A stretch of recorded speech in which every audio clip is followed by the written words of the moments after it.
जय हिंद साथियों, स्वागत है आप सभी का आपके अपने यूट्यूब चैनल अमन स्टडी पॉइंट में। साथियों, इस वीडियो में सीटेट के प्रीवियस ईयर पेपर में आज हम पर्यावरण के 30 प्रश्नों को देखेंगे। तो चलिए शुरू करते हैं वीडियो को और वीडियो में पूरे अंत तक बने रहिएगा। तो पहला प्रश्न है आप सभी के स्क्रीन पर, पर्यावरण अध्ययन की पाठ्य पुस्तकों में विभिन्न प्रकरणों में एक खंड करके देखो को शामिल किया गया है जिसका उद्देश्य है, यानी खंड करके देखो यह जो प्रकरण शामिल किया गया है इसका क्या उद्देश्य है। तो इस प्रश्न का सही आंसर जाएगा विकल्प बी के साथ, प्रत्यक्ष हस्तपरक अनुभव उपलब्ध कराना। चलेंगे अगले प्रश्न पर। अगला प्रश्न है, ये पेपर आपके जुलाई 2013 के हैं, जो यहाँ पर प्रश्न आपके पूछे गए हैं उसी का हम लोग आज फास्ट रिवीजन कर रहे हैं। पर्यावरण अध्ययन में एक अच्छे दत्त कार्य का मुख्य लक्ष्य क्या होना चाहिए। तो पर्यावरण अध्ययन में एक अच्छे दत्त कार्य का मुख्य उद्देश्य होना चाहिए अधिगम विचार के अवसर उपलब्ध कराना, यानी ए ऑप्शन इस प्रश्न का सही जवाब होगा। चलेंगे अगले प्रश्न पर। पर्यावरण अध्ययन के शिक्षक के रूप में चिड़ियाघर के भ्रमण का आयोजन करने का मुख्य उद्देश्य होना चाहिए। तो इसका मुख्य उद्देश्य होना चाहिए शिक्षार्थियों को सक्रिय अधिगम अनुभव उपलब्ध कराना। यहाँ पर डी ऑप्शन इस प्रश्न का सही जवाब होगा। अगला प्रश्न है, सामाजिक विज्ञान के संदर्भ में पर्यावरण अध्ययन पढ़ने का निम्नलिखित में से कौन सा उद्देश्य नहीं है। प्रश्न में पूछा गया है नहीं है, इस चीज़ का आपको बखूबी ध्यान देना है। तो इस प्रश्न का सही जवाब जाएगा, इसे बच्चों को मुख्य शब्दावली की सही परिभाषा याद करने योग्य बनाना। रटना, याद करना, कंठस्थ करना ये नकारात्मक है। यहाँ पर आंसर हम लगाएंगे ए के साथ, विकल्प ए इस प्रश्न का सही हो जाएगा। अगला प्रश्न है, कविता पर्यावरण अध्ययन की कक्षा में गरीबी, निरक्षरता और वर्ग असमानता जैसे सामाजिक मुद्दों पर बल देना चाहती है। निम्नलिखित में से कौन सा अधिगम अनुभव इस उद्देश्य की प्राप्ति के में अधिक प्रभावी होगा।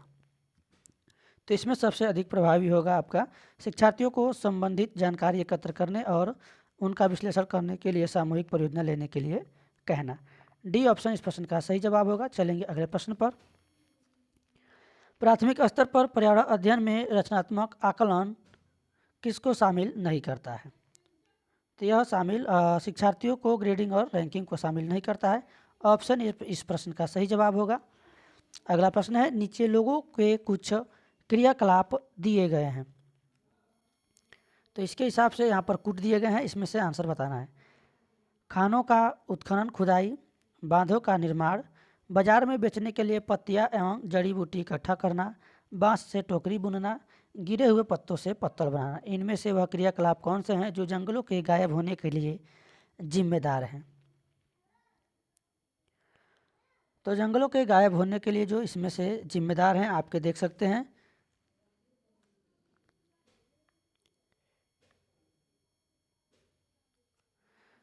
खानों का उत्खनन करेंगे और बांधों का निर्माण, ये दोनों जो है बाजार में बेचने के लिए पत्तियां एवं जड़ी बूटी इकट्ठी करना, पत्तियों से जो है पौधे नष्ट नहीं होते हैं, जंगल गायब नहीं होते हैं।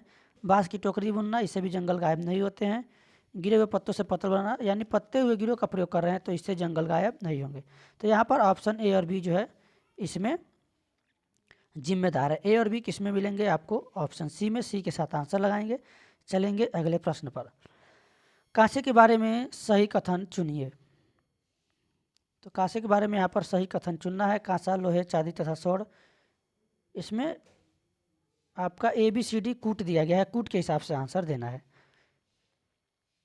तो कांसे के बारे में इसमें सही हो जाएगा, कांसे तांबा तथा टिन को पिघलाकर तैयार किया जाता है और कांसा अत्यंत मजबूत होता है और इससे तो पर मूर्ति जो है बनाई जाती है। तो इसमें आपका जो ऑप्शन सही होगा इस प्रश्न का बी सही हो जाएगा। बी तथा सी कथन जो है सही है कांसा के बारे में। अगला प्रश्न है, गांधीधाम गुजरात का रहने वाला कोई व्यक्ति पहले भोपाल और फिर हैदराबाद जाना चाहता है।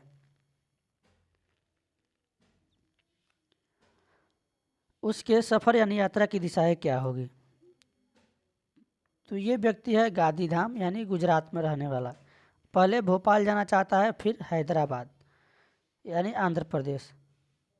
मध्य प्रदेश की राजधानी है भोपाल और आंध्र प्रदेश की राजधानी है हैदराबाद। तो यहाँ पर जो है बताएंगे जाने की दिशा क्या होगी। तो इस प्रश्न का सही जवाब होगा पहले पूर्व दिशा में जाएगा और उसके बाद से पूर्व से फिर दक्षिण दिशा में जाएगा। तो इस प्रश्न का सही आंसर होगा विकल्प बी। चलेंगे अगले प्रश्न पर। यह है नक्शा। चलिए नक्शा में हम लोग इसको एक बार देख लेते हैं इस प्रश्न को।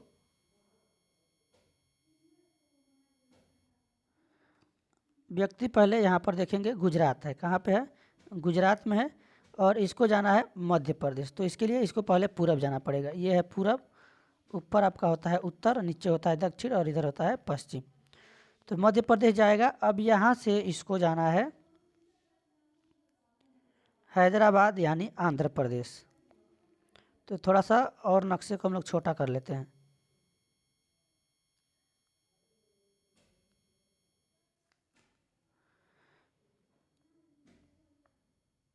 तो यहाँ पर देखेंगे गुजरात से मध्य प्रदेश जाएगा, यानी पहले किधर जाएगा, पूरब की ओर। पूरब से तेलंगाना, ये देखेंगे हैदराबाद यहाँ पर दिया गया है। तो यहाँ पर जो है यहाँ से फिर वो दक्षिण जाएगा। तो ये नक्शा के माध्यम से आप लोग आसानी से इसको समझ सकते हैं। ये है मैप, आप लोग इसका एक बार स्क्रीनशॉट ले लेंगे। मैप पर देखने से आसानी से इस प्रश्न को सॉल्व कर पाएंगे। किसी शहर के मानचित्र पर यह लिखा था कि स्केल 1 सेंटीमीटर बराबर 110 सेंटीमीटर। तो यदि मानचित्र पर किन्हीं दो स्थानों के बीच की दूरी 15 सेंटीमीटर है तो दोनों स्थानों के बीच की वास्तविक दूरी क्या है। तो इसके लिए सबसे पहले हमको करना पड़ेगा, एक स्केल बराबर 110 मीटर है तो 110 में गुणा करना पड़ेगा हमको 15 का। और जब इसका गुणा करेंगे, मल्टीप्लिकेशन करेंगे, तो ये आपका आएगा 1650 और ये आपका मीटर में आएगा। जब मीटर में आएगा तो इसको हमको बदलना पड़ेगा किलोमीटर में, क्योंकि आंसर यहाँ पर दिया गया है किलोमीटर में। तो जब इसमें 1000 से डिवाइड करेंगे, 1 किलोमीटर बराबर 1000 मीटर होता है, तो 1000 से जब भाग देंगे तो ये आपका आएगा 1.650, यानी आंसर जो हमारा सही जाएगा विकल्प ए के साथ। तो ऑप्शन ए के साथ यहाँ पर आंसर लगा देंगे। चलेंगे अगले प्रश्न पर। माउंट एवरेस्ट एक भाग है। तो माउंट एवरेस्ट यह किसका भाग है, यह जो है नेपाल का भाग है। विकल्प डी इस प्रश्न का सही जवाब होगा। अगला प्रश्न है, नीचे दिए गए कर्तव्यों उत्तरदायित्वों का अध्ययन कीजिए।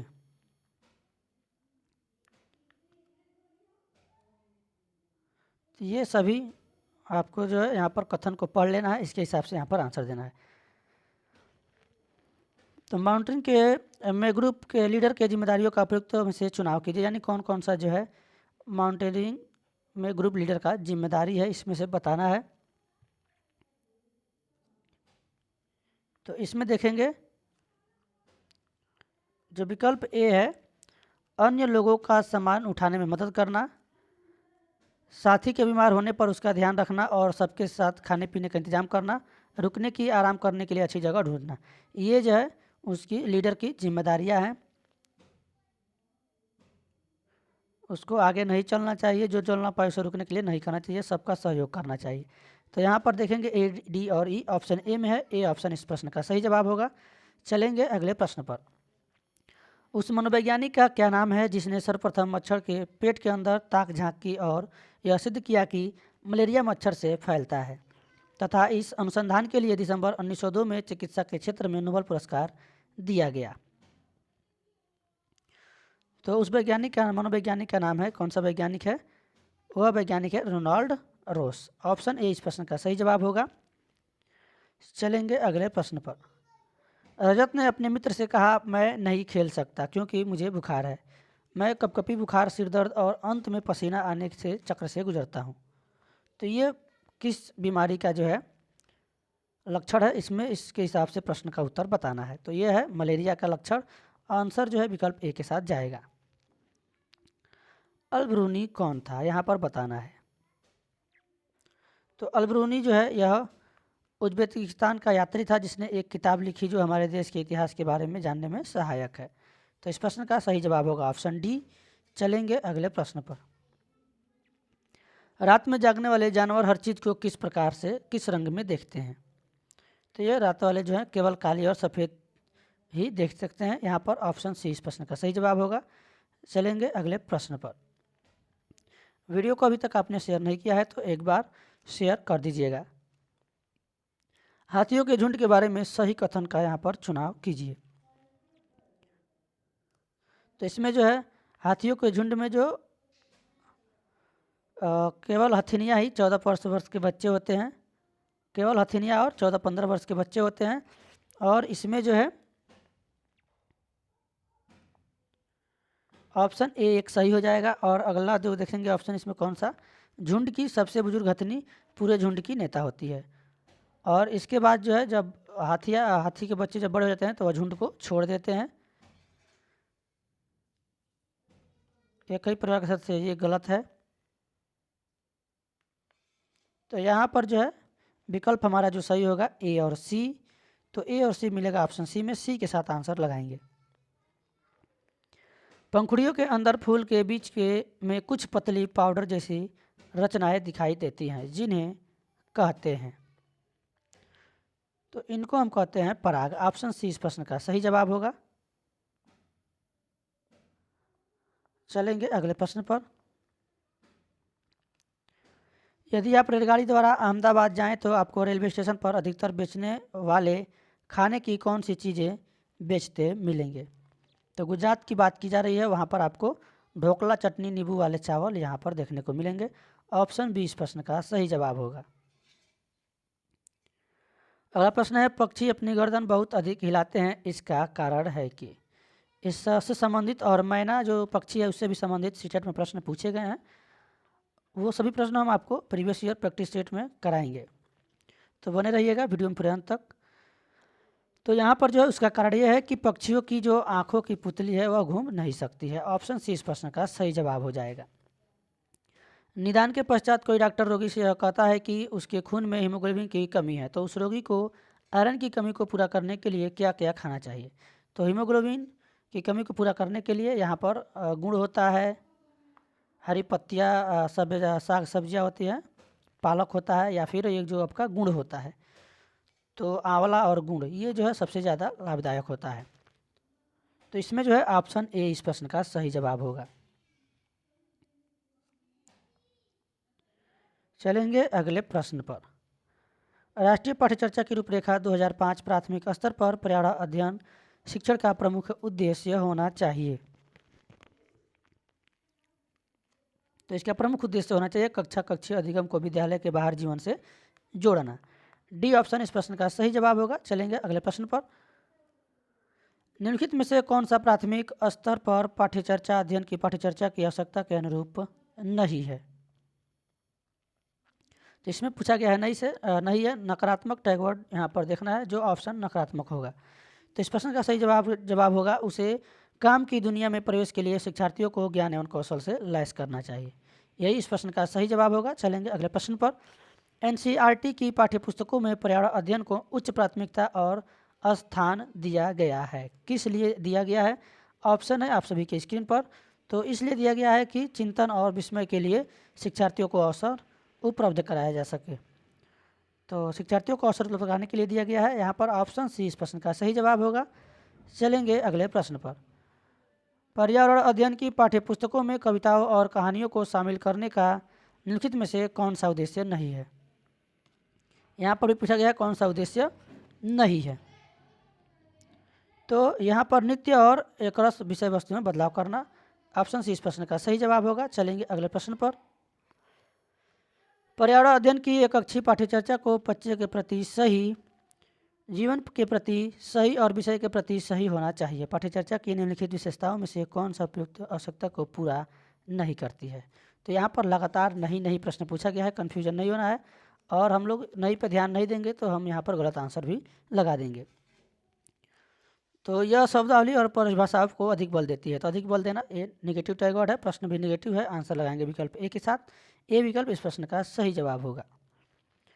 नलिनी कक्षा 3 के शिक्षार्थियों को जानवर हमारे साथी प्रकरण से परिचित कराना चाहती है। प्रकरण को और अधिक रोचक तरीके से प्रस्तुत करने के लिए निम्नलिखित में से कौन सी युक्ति सर्वाधिक उपयुक्त होगी। तो ऑप्शन है आप सभी के स्क्रीन पर। और इस प्रश्न का जो सही जवाब होगा ऑप्शन डी, जानवरों तथा उनकी उपयोगिता पर आधारित फिल्म प्रदर्शित करना। अगला प्रश्न देखेंगे। कक्षा 5 की एनसीईआरटी की पर्यावरण अध्ययन की पाठ्य पुस्तक के में प्रत्येक पाठ के अंत में एक खंड को शामिल किया गया है। हम क्या समझे यह सुझाव दिया गया है कि इस खंड में शामिल प्रश्नों के उत्तर का सही या गलत के रूप में आकलन नहीं किया जाएगा। यह परिवर्तन इसलिए किया गया है क्योंकि वह जो है यह जानने में शिक्षक की सहायता करता है कि बच्चे कैसे सीख रहे हैं। ऑप्शन डी इस प्रश्न का सही जवाब होगा। चलेंगे अगले प्रश्न पर। प्रयोगशाला खोजना, जांच पड़ताल और प्रश्न पूछना पर्यावरण अध्ययन के सक्रिय अधिगम के अनिवार्य तत्वों का निर्माण करते हैं। एक शिक्षक खाना जो हमें खाना चाहिए की संकल्पना के बारे में बताने के लिए निम्नलिखित गतिविधियों की व्यवस्था करता है। तो इस प्रश्न का सही जवाब बताएंगे। सही जवाब यानी सही आंसर जो जाएगा यहाँ पर देखेंगे, नीचे दिया गया है उपयुक्त गतिविधियों में से कौन सा सक्रिय अधिगम को संतुष्ट करता है। तो इसमें जो है ऑप्शन बी सही होगा। श्यामपट पर उस सभी प्रकार के भोज्य पदार्थों का चित्र बनाता है। ऑप्शन बी के साथ आंसर लगाएंगे। चलेंगे अगले प्रश्न पर। कक्षा 4 के शिक्षार्थियों को हवा सब जगह है प्रकरण पढ़ाते समय गीतिका निम्नलिखित गतिविधियों को करने के लिए योजना बनाती है। तो यहाँ पर योजना आपके विकल्प में दिया गया है। उपयुक्त प्रस्तावित गतिविधियों में से कौन से प्रकरण को प्रभावी तरीके से पढ़ाने के लिए सार्थक नहीं है। तो सार्थक नहीं है पूछा गया है, इसमें नकारात्मक ऑप्शन सही आंसर लगाएंगे। शिक्षार्थियों को क्षेत्र भ्रमण पर ले जाना उचित ये नहीं रहेगा। ऑप्शन बी के साथ आंसर लगा देंगे। तो साथियों आज का जो प्रश्न है बस इतना ही। मिलेंगे एक नेक्स्ट वीडियो में नए टॉपिक के साथ। तब तक के लिए धन्यवाद। जय हिंद।